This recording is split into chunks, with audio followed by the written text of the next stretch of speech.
Hello বন্ধুরা, আমি হাজির হয়েছি নতুন একটা ভিডিও নিয়ে তোমাদের মাঝে। আজ তোমাদের ভিউ করব কপল স্টেশন এবং তার পিছে যে পাহাড়টা, সেই পাহাড়টা সম্পর্কে কিছু তোমাদের জানাবো।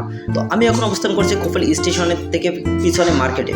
তো আমি এখন অবস্থান করি কপলি গ্রামে, যেটাকে কপলি গাঁও নামে পরিচিত হিন্দিতে। তো সেখানে অবস্থান করছি। তো আমি এই স্টেশন থেকে যাব আমার গন্তব্যস্থানে। তো যার প্রথমে আমি যখন এখানে আসার পরে প্রায়ই আমি এখান থেকে স্টেশনের দিকে তাকাই, তখন পিছনে পাহাড়টা দেখতে পাই, স্টেশন দেখতে পাই, খুব সুন্দর লাগে। তো আমি চাই যে এইটা তোমাদের মাঝে রিভিউ করি। তো সেই রিভিউ সম্পর্কে আজ নিয়ে হাজির হয়েছি। তো আজ আমি এই সম্পর্কে তোমাদের কিছু ধারণা দেব। আর আমি এখন অবস্থান করছি কপলি স্টেশনে। তো কপলি স্টেশনে আসার পরে এখানে যে ট্রেনটা এসেছে সেটা হচ্ছে 6টার ট্রেন। তো বিশেষ করে এখানে কপলি স্টেশনে খুব লেটে ট্রেন আসে, 2 ঘন্টা পর ট্রেন, যে কারণে এখান থেকে যেতেও একটু অসুবিধা হয়। তার জন্য অনেক সময় ওয়েট করতে হয় স্টেশনে এসে, যারা দূরে যায়। তবে এখন ট্রেন ছেড়ে দিয়েছে। তো যাওয়ার পথে দেখো অনেকগুলো পাহাড় দেখতে পাচ্ছি আমি, আর অনেক উঁচু উঁচু পাহাড় এগুলো। তো খুব ভালোই লাগে এখান থেকে, যখন ট্রেন কপলি থেকে আমি যখন নিরালের দিকে যাই, তখন পাহাড়গুলো দেখে আমার খুব ভালো লাগে, আর সৌন্দর্য খুব সুন্দর লাগে। তবে একটা জিনিস হচ্ছে, মুম্বাইয়ের যখন খুব রোদের উত্তাপ বেশি হয়, কারণ এখানে রোদের উত্তাপটা এতটা বেশি হয়, তো শীতের প্রভাব অতটা এখানে বোঝা যায় না, কারণ গরমের প্রভাবটা খুব বেশি এখানে। যখন মার্চ, মে, জুন, জুলাই, যখন এই মাসটা খুব গরম থাকে, পুরো মানে বাইরে বেরোলে পুরো পুড়ে যাওয়ার মতো অবস্থা।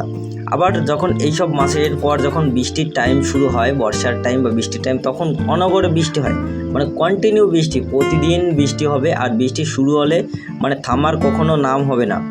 এই দুটো জিনিসের জন্য মানে খুব আনন্দও লাগে, আবার বিরক্তও লাগে।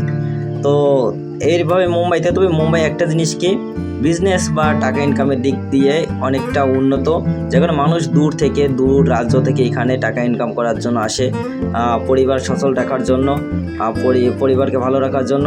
তবে এগুলো তাদের সহ্য করতে হয়, কারণ গরম ঠান্ডা এগুলো সহ্য করতে হয়। এটা প্রাকৃতিকের নিয়ম মুম্বাইয়ের, কারণ যেহেতু পাহাড়ে পাথরের সৃষ্টি, তো ওগুলো গরম হয়ে হিট হয়ে যায়, যেখানে গরমের প্রভাবটা বেশি হয়। আর পাহাড় থাকার কারণে যেখানে বৃষ্টির মধ্যাকর্ষণ বা কিছু একটা আকর্ষণের কারণে বৃষ্টির প্রভাবটা বেশি হয়। তো এইভাবে চলতে থাকে। তো তোমরা যারা মুম্বাইতে কাজ করেছো বা এসেছো, তোমরা ভালো করে জানো মুম্বাই সম্পর্কে। তো তেমন কিছু তোমাদের বলতে হবে না যারা এসেছো। আর যারা আসোনি, তোমরা আসতে পারো ঘুরতে। মুম্বাইয়ের অনেক বড় বড় অ্যাক্টর আছে, অভিনেতা আছে, যারা এখানে শুটিং প্লেস আছে। যত হিন্দি জগতের নায়ক নায়িকা সব মুম্বাইতেই, আর এদের এখানে বাড়িঘর করা আছে। তো টাটা বাই বাই সবাইকে।